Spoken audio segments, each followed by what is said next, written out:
Como uma empresa pode se manter atualizada sobre essas novidades de segurança, de cybersecurity e tudo mais? Acho que hoje tem, né, diversos meios de ficar atualizado. Tem diversos seminários, as empresas estão promovendo. Mas acho que um ponto crucial é ter um mapeamento, né, um inventário dos teus sistemas e, né, dos teus ativos digitais, em que eventualmente quando há uma atualização de patch, eu vou usar o que aconteceu lá, todo mundo vai lembrar do WannaCry em 2017, aquele ataque global que teve, que começou na Inglaterra, afetou várias empresas, aqui, né, afetou o Tribunal de Justiça aqui no Brasil, fechou o Hospital de Barretos e tudo mais. Vou usar esse como exemplo. Esse incidente da WannaCry, em 2017, ele aconteceu por uma não correção, né, de uma vulnerabilidade que a Microsoft informou em março. Isso é um patch. Patch é remendo em inglês, né? Então, as fabricantes, elas falam, olha, se você utiliza o sistema XYZ, tem uma vulnerabilidade, está aqui a atualização do sistema que precisa ser feito para que você não esteja sujeito a algo que pode ser explorado pelo carinha do mal, o hacker. E o que acontece muitas vezes? As empresas não querem parar a sua operação, né? Porque muitas vezes para fazer essa atualização elas têm que parar a operação. Ou você em casa tem que resetar o computador. Pensa lá, tá? Né? A gente trabalha com seguro aqui. Quantas vezes você está lá fazendo alguma coisa e chega naquele momento que o computador se reseta por si só, porque você não respeitou o que a TI colocou? Quem nunca, né? Então isso é uma atualização de patch. Deseja reiniciar agora e fica 5 horas Só lá. vai Você adiando, só vai para adiando. adiando. Chega um momento que ele toma a decisão por ele mesmo, que é o limite dele. Então, isso se dá porque, né, tá fazendo aí uma atualização de reconfiguração de segurança. Então, o WannaCry, ele aconteceu por isso. E uma das maneiras de você tomar é ter certeza que você tem o teu inventário mapeado. Então, muitas empresas não têm isso, gente, que é uma coisa básica. Então, assim, eventualmente tu não sabe quais temas você está exposto e o que você precisa corrigir. Eu tive um incidente no ano passado com um cliente que em dezembro de 21 saiu, né, uma atualização dessas que chamava Log4j, voltada especialmente para a área industrial, empresas, né, de energia, saneamento e tudo mais, que era uma vulnerabilidade que estava sendo explorada até por conta, né, da guerra da Ucrânia e da Rússia, que eles olham para a infraestrutura crítica e tudo mais. E o cara não corrigiu nada.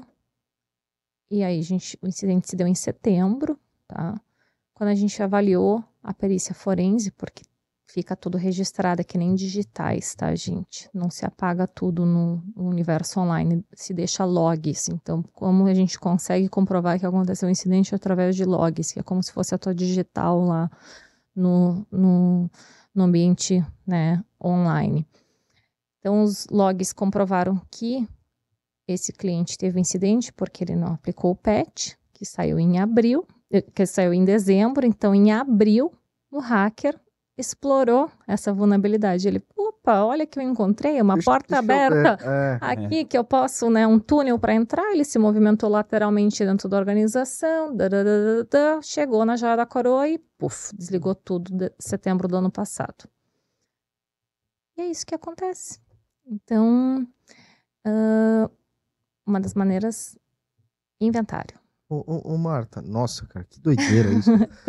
Vinculando com essa questão que você até abordou da questão da guerra da Ucrânia na Ucrânia, hoje existem muitos, dentro da área militar, os hackers, né? Existe uma guerra cibernética ali para desarmar algumas medidas de segurança, radares, para ali, Paraná.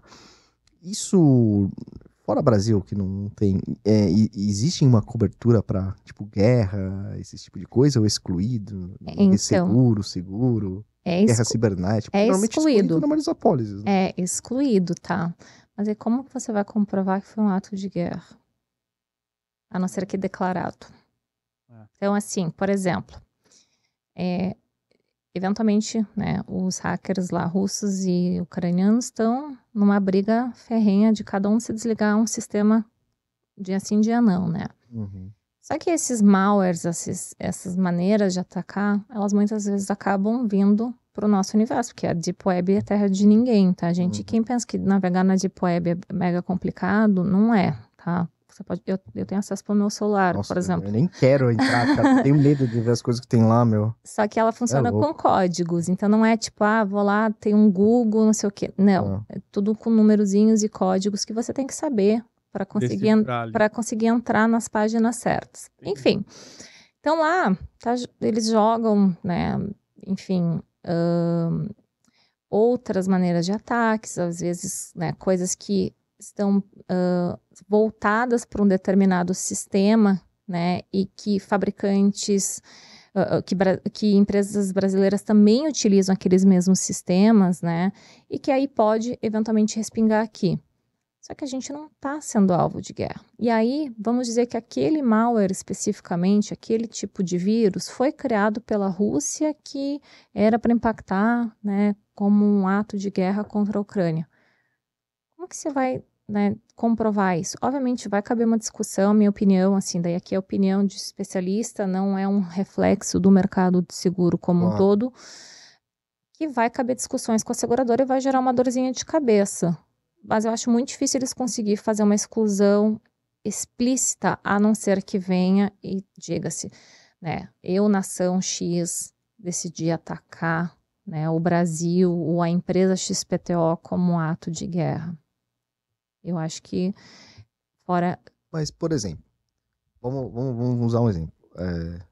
Eu tenho um exemplo para você. Sony Pictures. Lembra do filme que saiu do Ditador lá, que era uma comédia, que eles fizeram uma paródia? Sim. E daí logo em seguida o que aconteceu com a Sony Pictures? É verdade, deu... Mas será que foi... Aconteceu? Então. Porque ele fez uma sátira do... Tô perdido. Ele fez uma sátira. Aquele Sacha... Eu não esqueci o nome do ator. Sacha Baron Cohen. Então, ele fez uma sátira sobre o ditador. É da hora, E aí, antes de lançar o filme, foi feito um ataque cibernético contra a Sony Pictures nos Estados Unidos. Fizeram um ataque contra todos os PlayStations e tudo mais. É mesmo? E o Senado americano falou que isso foi um ato de guerra. Por causa do filme. Por causa que estavam atacando uma empresa, né, e que obviamente vinha de um Estado-nação, e não de, tipo, indivíduos. É uma sátira. Entendeu? Entendi. Só que, desculpa, gente, a Coreia do Norte em nenhum momento disse assim, eu ataquei, eu fiz isso e aquilo. Tem até um livro, depois eu passo para vocês para ler, que é super interessante dessas questões, né, do exército coreano de ataques, que eles têm lá uma milícia relacionada a isso. E eu li esse capítulo e me chamou muita atenção, porque o governo americano dizia que era um ato de guerra, né, contra as instituições que estavam naquele país. Mas não teve uma declaração de guerra em relação a isso. Então, é aquilo, eu falando para você que é uma guerra e você dizendo, não, peraí. Então, vai caber essas discussões com certeza, em relação a não ser que haja uma declaração, né, do país. Tipo assim, por exemplo, a Ucrânia e Rússia. Uma empresa russa que tem a filial aqui no Brasil. De repente, 2 dias antes da invasão, cai todo o sistema de rede de esgoto, tratamento, papapá, e invade. Isso poderia ser caracterizado. Se uma empresa ucraniana tivesse uma pólice, ele poderia acionar o seguro? Tem que fazer a investigação para ver, né, qual que foi o fato gerador e tudo mais. Mas na Ucrânia já aconteceu isso, tá? Em 2014, desligaram toda a eletricidade da Ucrânia quando a Rússia estava tomando a Crimeia. Então... Eles começam, assim... gente, eu gosto dessa geopolítica também. Então, não é algo... Assim, a guerra não aconteceu do dia para a noite. Para quem não olhou para isso, começa a olhar um pouquinho para trás, vocês vão entender que já aconteciam fatos lá atrás, e quando a Ucrânia, quando a Rússia tomou a Crimeia, né, que é uma ilhazinha ali, eles desligaram todo o power grid, né, que é a geração, lá a distribuição de energia da Ucrânia, para isso. Então, eu acho que, né, eventualmente ali nas investigações, possivelmente não teria uma cobertura. Tu perguntou sobre uma empresa russa aqui no Brasil. Hoje as seguradoras já colocam uma restrição para entender o que você tem de exposição com esses países, tá? Então, se você tem uma correlação, é possível que tenha algum tipo de exclusão, tá? Então tem que ser realmente feito, né, uma avaliação bem detalhada para entender se tem pontos de interconectividade e tudo mais que possam efetivamente afetar aqui. Se estiver completamente isolado, né, e efetivamente você foi atacado, você seria atacado como qualquer outra empresa aqui, né? Então não tem conexão, né, com os sistemas da Rússia, por exemplo. Você poderia ser vítima assim como qualquer outra empresa, porque seus sistemas não estão, né, diretamente interconectados em relação a isso. E aí, eventualmente, há a possibilidade de cobertura. Agora, né, os meus sistemas são, né, interconectados à filial, à matriz, o que quer que seja na Rússia. É possível que você tenha uma exclusão, não tenha aceitação, inclusive.